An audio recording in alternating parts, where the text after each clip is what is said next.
Hey, welcome to Tim's Vinyl Confessions. I'm Tim Derling. Thanks for tuning in for another episode. For the second week in a row, it's a review episode. This one is of a new album that's been out, came out 1st of December, and I'm talking about it now. But this one's a little bit different because I can't really talk about it. We're talking about the two that came before it. I'll explain what that's all about. A couple of years ago, Matt and I did an episode where we basically went over the Queensryche, Geoff Tate, Operation Mindcrime saga as it was to 2015. Of course, the split happened in 2012, I guess it was, and since then both parties have branched off.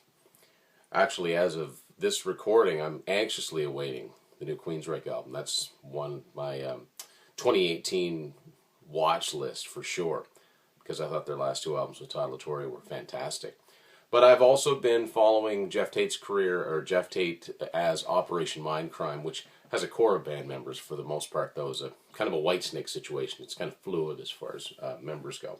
So when we did our earlier episode, one thing that Geoff announced as the commencement of Operation Mindcrime, when he lost the rights to use the Queensryche name, was that he was going to do a trilogy, and he's done just that. So 2015, the first one came out, The Key. All of these albums came out on Frontiers Records. In 2016, the follow-up album, Resurrection, came out.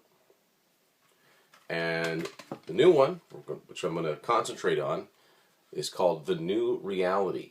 And again, all of these are on Frontiers Records. So it's a loose concept album about sort of futuristic society and this code that holds the secret to everything. To be honest with you, the whole concept to me gets kind of lost. I don't really follow it. I've read through the lyrics, and to me it's kind of secondary to the music. So on this first one, I mean, this code, you can see it's like a USB port on the end of what is obviously an attempt to replicate the trilogy logo. And here it is plugged into the computer. The second one, again, here's a guy holding on to it there, and there's the trilogy in the back. And I'm sure if you looked at this back cover long enough, you'd find it. So we'll just get up to the immediate present with the New Reality album. You can see all these ones and zeros, this binary code in the background. There it is again, the USB, a little bit distorted. And this album concludes the trilogy. What does it all mean? I'm really not sure. So we'll take a look inside here. That's what the disc itself looks like. This time around, he's got some of the same musicians. Kelly Gray has been a standby with him. John Moyer, Simon Wright, Scott Mercado, Brian Tichy, Mike Ferguson, Scott Moughton, I'm not sure if I'm saying his name right. So here we have, there's all kinds of cool visuals going on inside of here.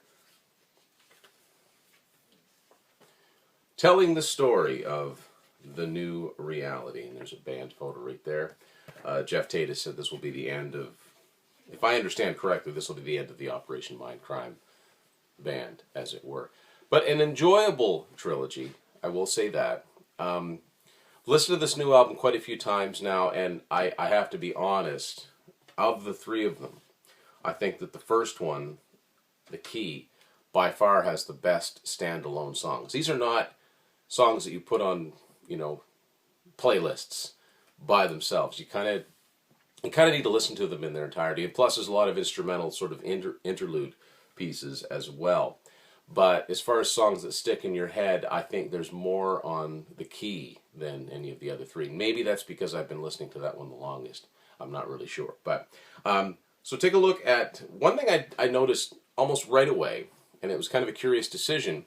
The songwriting credits are listed right on the back cover. Each track is numbered. Now, if you look at this, I'll try to hold that up there long enough for you to see. The first approximately half of this album are all co-writes. At a certain point, though, every track on here are solely written by Geoff Tate. And it's probably a coincidence, but why would he put it on there like that? I mean, put the actual words on the back for all to see. I'm not really sure about that. Normally the credits are just simply inside. But It kind of reminds me, not in a musical sense in any way, shape, or form, but kind of reminds me of Bon Jovi's Keep the Faith album, where about the first half of the album is co-writes, but the second half, a lot of them are simply written by John Bon Jovi. Maybe I'm remembering that wrong. But Wake Me Up is the first single on here. It's good. I mean, it's all been quite good. Very ponderous. And when I say that, I don't mean that in a bad way, but it's very concept. He's dug deep into the concept. He's really gone all in with it. It would be, it would make for a cool show. Not unlike the Operation Mindcrime albums, the 1 and 2. And I actually like both of those Queensryche albums. So I think that's what he was going for here. It's very, very theatrical. I mean, he's sounding good. A lot of down tuning on this album.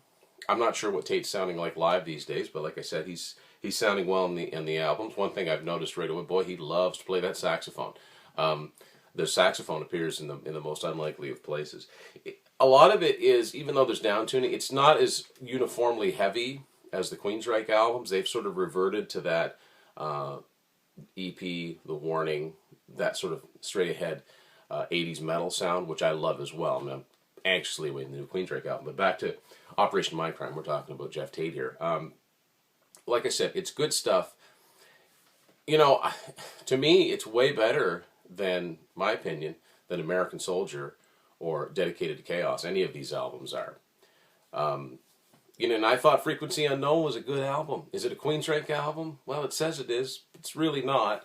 But it's good. It's a good collection of songs. These are not collections of songs. These are concept albums made to fit together. And like I said, by the end of it all, I'm not really sure what the concept is. But if you're an old school, long-time Queensryche fan, I mean, a dedicated fan, you've probably got these albums. If you kind of hitched your wagon to the Todd La Torre side, sticking with the heavy riffs and that style of playing, you're not going to find a lot of that here, although there are some songs that could have easily fit in on, something like Promised Land or maybe even Empire. But for the most part, it's Tate doing exactly what he wants, and why not? So, if you're going to buy one, you might as well buy all three. And who knows, maybe Frontiers will do some sort of box set at some point that features all three of them. Not really sure. It'd be interesting to see what he does next. But for now, the new Operation Mindcrime album, The New Reality, out on Frontiers Records. And if you're not a Queensryche fan, I don't think you'll like it. If you are a Queensryche fan, depending on how long you've been a Queensryche fan, there's a very good chance you will like it. So that's my 2 cents on the Operation Mindcrime, the new album, and really all three of them. So thank you for watching this latest edition of Tim's Final Confessions.